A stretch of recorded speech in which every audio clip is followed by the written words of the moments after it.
सभी महिलाओं का तहे दिल से हार्दिक स्वागत करती हूँ। मैं पार्वती सालवी चित्तौड़गढ़ से मंच पे विराजे सभी बहनों का, महिलाओं का, नारी शक्तियों का मैं ऐसा हूँ। मुझे लगा कि मैं बैठे बैठे अगर नहीं बोलूँगी तो मैं घर जाके फिर सोचूंगी कि मैंने कुछ बोला नहीं। अभी तक मैडम ने बोला कि कुछ बोलिए। मेरी सभी बहनों से, माताओं से बस एक ही विनती है कि आप जब भी किसी प्रोग्राम में आए तो अपने घर पे जो भी बुजुर्ग महिलाएं हैं, बेटियां हैं, उन सबको अपने साथ लेके आए। फिर जो महिलाएं हैं, जो अपने बुजुर्ग महिलाएं हैं, वो अगर मंच पे यहाँ इस जगह आएंगे, जो भी जहाँ पे भी महिलाओं के प्रोग्राम में जाते हैं, मैं भी अपने घर में छोटा मोटा प्रोग्राम रखती हूँ कभी कभार, तो आप सब पधारें और उनको जरूर साथ लेके आए ताकि आज की जो पीढ़ी है और उनकी जो सोच है वो उनको समझ में आए।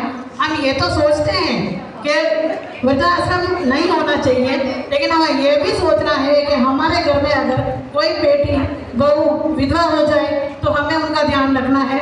और जो सास है उन्हें क्यों ना, जो बहू है उन्हें बेटी समझा जाए। अगर 5 बेटियां हैं तो छठी वो है, और अगर एक बेटी है तो दूसरी वो है।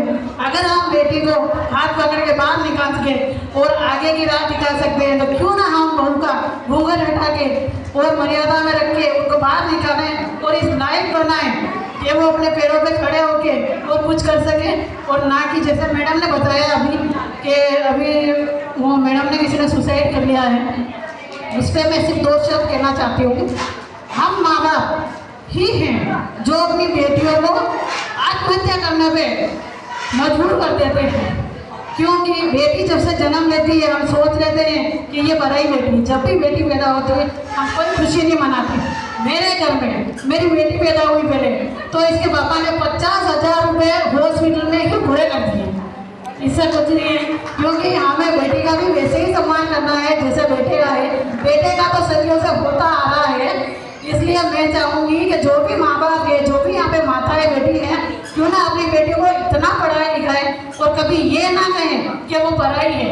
क्योंकि जिस बेटी को हम गोद में रखते हैं उसी गोद में हम बेटे को भी रखते हैं, तो बेटे को हम अपना कहते हैं और बेटी को पढ़ाई क्यों? बेटे को हम सारी धन दे देते हैं और बेटी को क्यों नहीं? बेटी को क्या हम देश प्रताड़ना मरने के लिए छोड़ देते हैं, पढ़ाई कर जाने के लिए? जब वो घर जाती है तो सास ससुर कहते हैं कि वो पढ़ाई है, और जब माँ बाप के घर जन्म लेती है, जन्म लेते ही माँ बाप बोल देते हैं कि ये पढ़ाई है। क्यों ना हम आज ऐसे करें? मेरी सोच है, मैं चाहती हूँ, मैं ऐसा करूँगी कि हम अपनी बेटी को खूब पढ़ाए लिखाए, जब तक वो चाहे, जो वो बनना चाहे। मेरी बेटी है तो वो जज बनना चाहती है, कभी बोलती है मैं कलेक्टर बनूंगी, वो जो भी बनना चाहे वो बन सकती है। हमारी तरफ से कोई रोक टोक नहीं है। इसके पापा मदन साहब भी ओजस्वी जी हैं, तो वो भी चाहते हैं कि उनके वो कभी बच्चों को रोक टोक नहीं करते, जो भी बनना चाहे बन सकते हैं।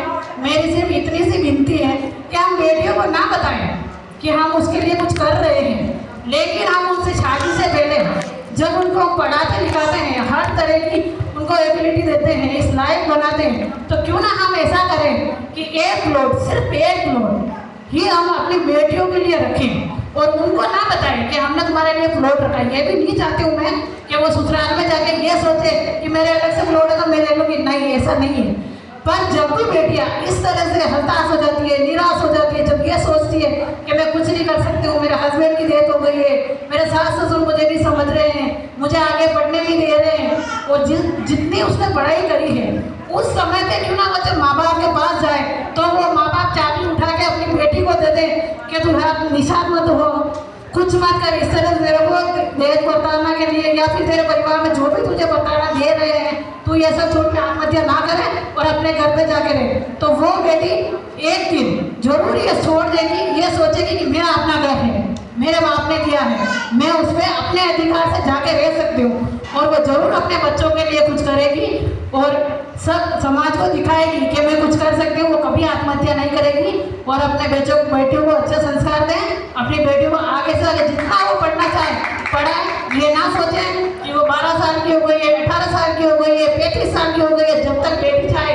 अपने बाप के घर पे पढ़ सकती है, पढ़ लिख सकती है, रह सकती है, उसका वही अधिकार है जो एक बेटे का है।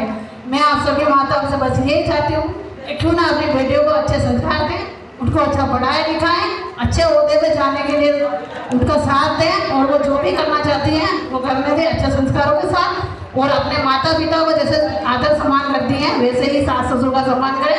अगर सास ससुर भी बेटी की तरह ही बहू का आदर सत्कार करेंगे तो बहू ये भी जरूर करेगी, ये मेरी सोच है। आप सभी को एक बार फिर से तहे दिल से लास्ट में मैं मंच पे बढ़ा रहे हुए सभी मैडमों को धन्यवाद करती हूँ तहे दिल से। और मुझे 2 मिनट दिए मैडम ने, इसलिए मुझको थैंक यू, धन्यवाद। एक बार फिर से महिला दिवस पर आप सभी महिलाओं को तहे दिल से धन्यवाद।